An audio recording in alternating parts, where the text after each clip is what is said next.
Essa é uma história de um desempregado que acabou virando um professor de magia, meio que por obrigação. Nosso protagonista se chama Glenn Haders, e desde criança ele sempre sonhou em se tornar um grande mago da justiça. Porém, ele acabou nascendo sem talento pra magia. Ele é um mago que quase não tem nada de mana, mas mesmo assim ele ama a magia.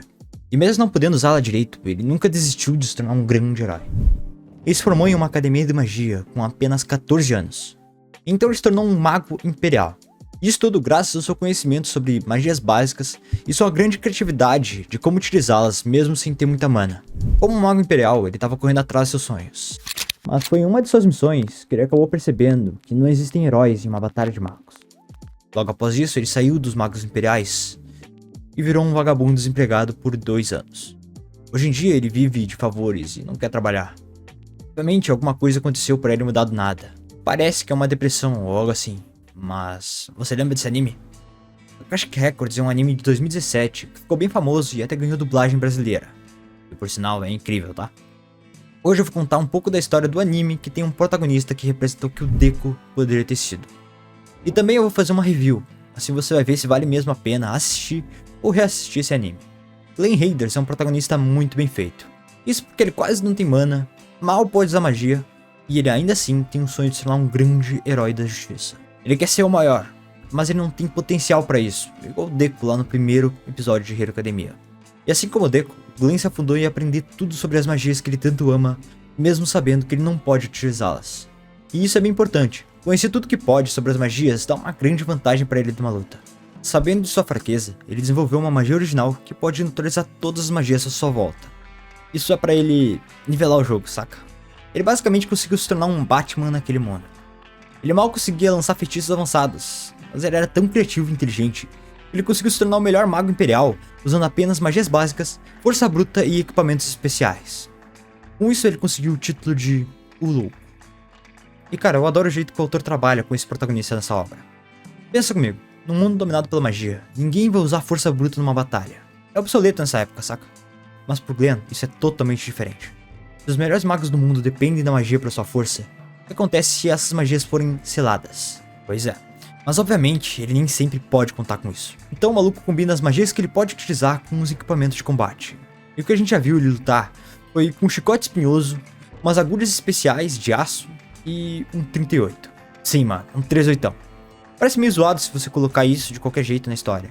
Mas aqui isso se encaixa muito bem com a lore desse mundo. Nesse mundo tem toda uma história por trás disso, tá ligado? Tem teorias de como a magia funciona e como ela foi aparecendo aos poucos na Terra.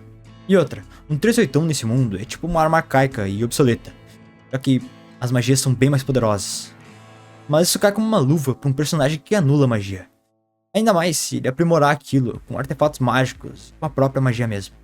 Eu gosto muito de como Glenn usa a criatividade e o conhecimento que ele tem para conseguir vencer seus combates. Teve uma vez que ele usou um Shock Bolt, que é uma magia fraca e que qualquer mago pode utilizar. Mas ele utilizou isso de uma forma brutal. Essa magia originalmente é utilizada para imobilizar ou desarmar um adversário. Mas esse maluco é tão nerd que ele utilizou o Shock Bolt num chicote de espinhos e transformou essa combinação numa arma letal. E é letal mesmo, tá? Aquilo é uma arma bem forte e o Glenn usa ela sem piedade. E esse é outro ponto que eu amo nesse anime. O protagonista não pensa na vida dos seus inimigos e nem hesita em fazer o que tem que ser feito. Isso entra diretamente no ponto de filosofia do personagem. Ele acredita que você sempre vai se arrepender das suas escolhas, independente de qual você faça. Então sempre busque seguir pelo caminho que você vai se arrepender menos. E cara, se você tá sofrendo um ataque terrorista, a última coisa que você vai pensar é na vida desses próprios terroristas. Eu gosto disso, cara. Um protagonista que sabe muito bem que não dá pra pensar na vida dos seus inimigos. Ele não é forte o suficiente pra ter essa mentalidade. O Glenn quer ser um herói e proteger as pessoas, mas ele sabe que é impossível salvar todo mundo. Mas é aquilo, né? Ou você morre cedo como um herói, ou vive bastante pra se tornar um vilão. E foi meio que isso que aconteceu com o Glenn. Ele trabalhou tanto como um mago imperial que ele acabou ganhando uma fama bem ruim. Ele era conhecido por eliminar os seus inimigos, o Glenn Haders, matador de magos. Com essa fama ele acabou ganhando o título de O Louco. Isso por causa da sua maneira louca de lutar e também por causa do nome do seu feitiço original, que acaba anulando a magia. O nome do feitiço é O Mundo do Louco. Eu gosto muito desse personagem por causa do jeito que ele pensa. Ele sabe muito bem das suas fraquezas e ele sabe que ele não tem poder o suficiente pra salvar todo mundo. E isso faz o anime ser bem mais crível. As tragédias podem acontecer e nem sempre você vai ter um final feliz, saca? E o Glenn sabe muito bem disso. Ele passou por uma grande tragédia até ele virar aquele vagabundo que a gente viu lá no primeiro episódio. Ele perdeu a Sarah, uma garota que ele amava e jurou proteger. E isso explica porque que ele saiu dos Magos Imperiais e virou um vagabundo. O jeito que a Alba trabalha nesse personagem é muito realista. O Glenn pegou um trauma e depressão depois do que aconteceu. Mas quando ele tá com a Sistine e com a Rumia, ele fica mais alegre e o anime até tem um ar mais descontraído. Pra mim, isso representa muito bem a superação do Glenn, um novo começo. Ele achou alguém pra poder cuidar, assim como ele fazia antes com a Sarah. Ele achou um novo motivo pra viver. Tipo, no primeiro episódio do anime, a gente vê o Glenn criança contando uma história de um grande mago que expulsou um rei demônio. O rei demônio perguntou pro grande mago o que dava tanta força assim pra ele. E o grande mago respondeu que é as pessoas que ele ama e que ele tem que proteger. E o Glenn é exatamente assim. Quando ele encontrou a Sistine e a Rumia, ele finalmente pôde ter um novo sentido na vida. Assim como ele fez com a Sarah, ele vai ajudar a Sistine e a Rumia a conquistar os sonhos delas. Por isso que ele fica tão puto quando o Leos fala pra Sistine desistir de explorar o castelo voador pra então se casar com ele. O maluco realmente fica puto mesmo. Ele até chegou ao ponto de dizer que ele ia se casar com a Sistine pro cara não encher o saco. E falando nisso, o Glenn é um cara que sempre tentou ao máximo evitar esse tipo de conexão com a Sistine. Isso faz total sentido com o personagem. Isso porque ele já perdeu o que ele amava uma vez. Então no fundo, ele tem medo disso acontecer de novo. Também tem o ponto dele acabar vendo a Sarah na Sistine. E não a própria Sistine, saca? E isso é bem problemático pra uma relação amorosa. E ele tem medo disso também. Mesmo que a personalidade delas é igual também. Mas é por esse motivo que ele fala lá do golpe do baú, que acaba só piorando as coisas.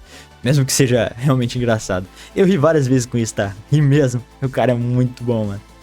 Dito isso, eu só falei de coisas boas do anime, né? O protagonista é foda, super carismático e muito bem feito.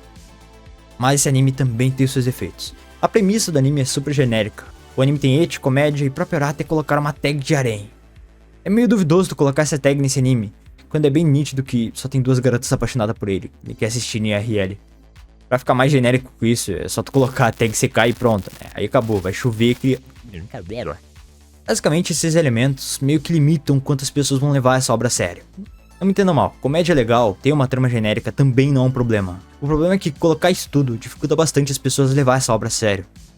Eu sinceramente acredito que foi isso que aconteceu com a Akashic Records. Não dá pra saber o certo porque que essa obra não vendeu tanto no Japão. Mas eu penso que parte dessa culpa é do anime mesmo, e também do que eu acabei de falar. A obra originalmente não é destinada para crianças que gostam de anime de smartphone. Mas infelizmente é para esse público que ela foi direcionada quando coloca esses elementos e tags no anime. Isso meio que afasta o público que ela realmente deveria ter chamado a atenção de verdade. Sendo que também, eu acho que esse anime poderia ter trabalhado um pouco melhor nos arcos da história. Eu sinto que faltou episódio pra trabalhar melhor nos vilões e no mistério do mundo no geral.